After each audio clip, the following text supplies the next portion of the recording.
Hello everybody. I wanted to share a little bit about this Ninja blender set. It has a lot of parts, so I'm gonna go kind of a little bit faster, but so this combo set we got as a wedding gift, and it has been the perfect addition to our kitchen. There are so many amazing things that you can make with it.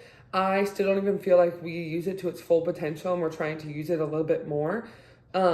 So before I show you like the machine, it comes with your like the OG blender that you can see here.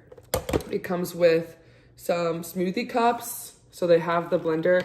You can just put the blender part right onto these cups.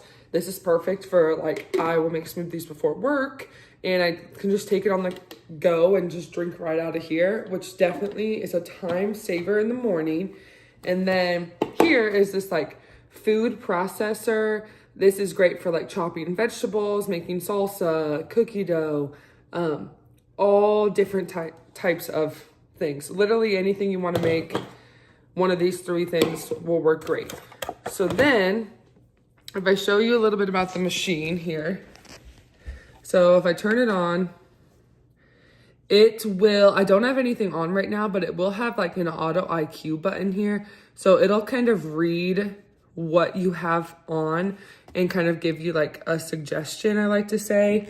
And then there is the smoothie button, ice crush, extract, chop, dough. Down here I can change like the speed settings from low, medium, high, or just pulsing. I do this a lot for like different smoothies. I highly recommend this blender. I think that it is, again, you can make so many things for it if you're looking for something that's super efficient, yet is so versatile for what you want to make. This is the perfect product for you. Thanks.